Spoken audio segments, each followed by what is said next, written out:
Hi, I'm Claire, and today I want to talk about the impact that Harry Potter has had on my life. As I'm sure you know, it's been 20 years since Harry Potter and the Philosopher's Stone was first published in the UK. Seeing so many people across the internet celebrate this 20th anniversary by talking about how important Harry Potter was to them was just absolutely wonderful, and it made me feel really emotional, and it made me want to talk about how important Harry Potter has been in my own life. I could honestly ramble on about this topic for days, but I wanted to give this video a bit more structure, so I decided to do the Harry Potter Impact tag, which was originally created by Lauren Fairweather and Wise Hufflepuff. I will obviously link the original in the description box below if you'd like to check it out, but without further ado, let's get on to the questions. Question 1 is, has Harry Potter changed you as a person in any way, and if so, how? Now, it would be really difficult for Harry Potter not to have changed me as a person at all, given that I've been a fan of it for so long. But the most important, the most significant way in which Harry Potter has changed me as a person is that it taught me English, or rather I taught myself English with it. Obviously I had English classes at school even before I found Harry Potter, and English was my favourite subject from the moment that I started it, but with Harry Potter I really took it to a whole other level of English language nerdery. When Goblet of Fire first came out, there was this huge gap between the British edition being released in July and the French translation being released in November. In those few months, 14-year-old me powered through 3/4 of that book in English, and my English wasn't that good at the time.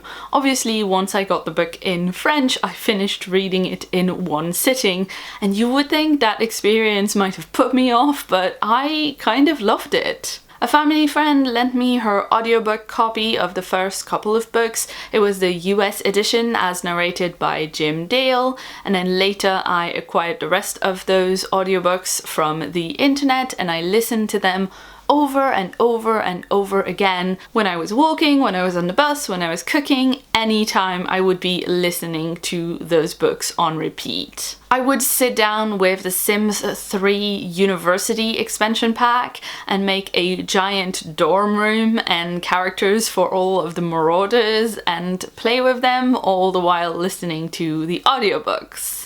I don't think I can overstate how many times I have listened to those first 5 audiobooks when I was in high school, and especially when I was at university, when I acquired a tiny red iPod Nano which could store many audiobooks and podcasts. It was much easier to use than the Discman I'd previously had. Speaking of podcasts, Mugglecast and Pottercast were also things I listened to religiously, and those were live conversations, not a recorded reading of a book, so they were hard to understand. At the end of the day, I was pretty determined that no Harry Potter book would take me 5 months to decipher 3/4 of with a dictionary ever again. I wanted to know what was going to happen, and I wanted to know it quickly, and that worked out pretty well because from Order of the Phoenix onwards, I was able to read the books in English when they came out in about a day or two and kind of enjoy the reading experience a lot more than I had for Goblet of Fire. Question 2 is, have you ever made a friend because of Harry Potter? Definitely. I vividly remember moving to London, and in the first week that I was here,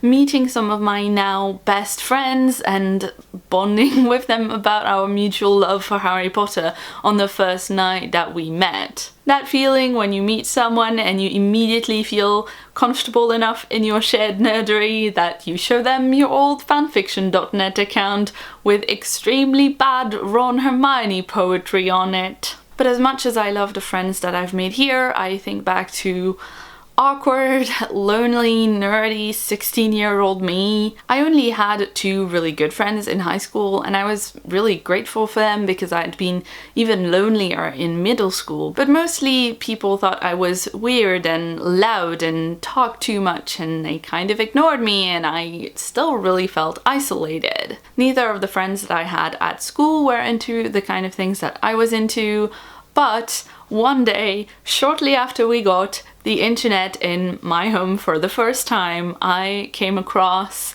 a Harry Potter role-playing forum where you made an account for each of your characters and used that for written out roleplay, and things changed. I made friends on there that were into the kind of stuff that I was into, fanish girls like me who I talked to on MSN Messenger every day after school, and we planned out the most ridiculous storylines for our characters to act out together in roleplays. Those were the first transformative works I'd ever created.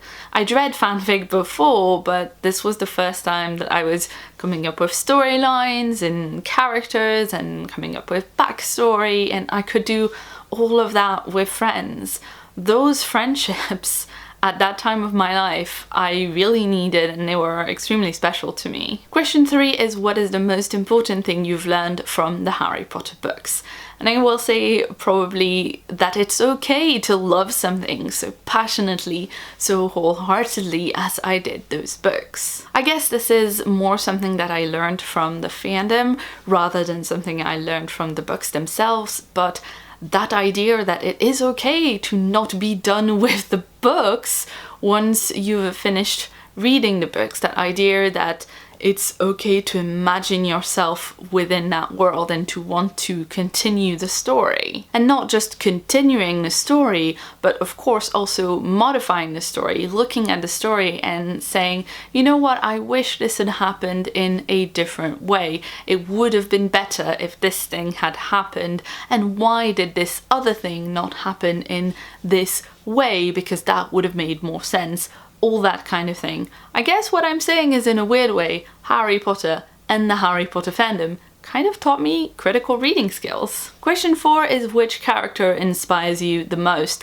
And I hope you will indulge me because I have two. The first is Remus Lupin. I don't think I was inspired by Remus when I was younger as much as I was obsessed with the Marauder's backstory. But now, looking back, for someone with Remus's life experience to come out of everything he's been through with as much kindness as he has, with as little cynicism, for him to keep having so much hope and for him to keep fighting, I find that hugely inspiring as an adult. And I know my opinion of Remus is hugely influenced by the Remus we see depicted in fandom, because I have been obsessing over this character for years and years, and he is my favorite character in all of the books. But what I've definitely found to be true in canon when I reread the books last year is that Remus was an amazing inspirational teacher.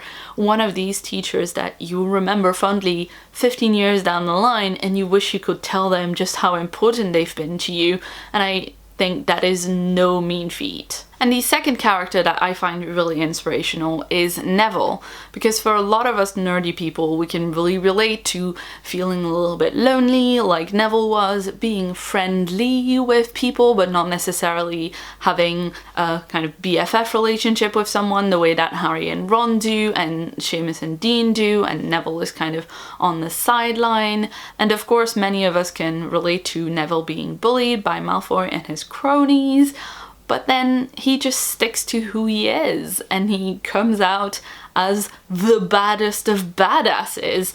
And honestly, we all kind of wish we were as cool as Neville Longbottom. Question 5 is, have you ever created anything that was inspired by the books? Well, I already confessed to writing some pretty terrible Ron Hermione holiday themed poetry, so I also planned out many fics that never really got written, and the first piece of proper fiction writing that I ever did in English was a first chapter of a story that focused very, very heavily on the angst of one Draco Malfoy.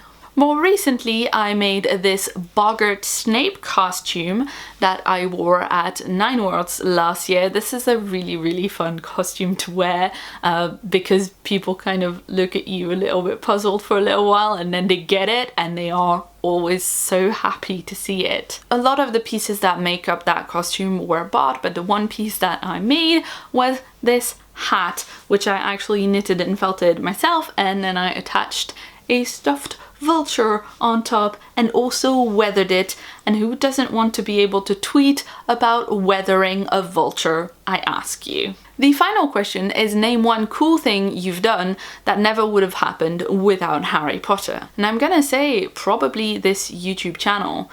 I first came across the concept of booktube from Christina Horner's channel, and I had been following her from her Harry Potter Wizarding Rock days, so there is a link there. But even in a more broader sense, so many people who make up booktube, let alone YouTube in general, but so many people who make up booktube have come up from Nerdfighteria and from Harry Potter fandom. I think the landscape of YouTube in general would be very, very different without Harry Potter. So that's it, this was the Harry Potter impact tag. I hope you enjoyed this video. Let me know in the comments below if you've got a book that's been that important to you, whether it is Harry Potter or whether it is a different book series altogether, or maybe another piece of media. I'm just always curious to see what kind of culture it is that's really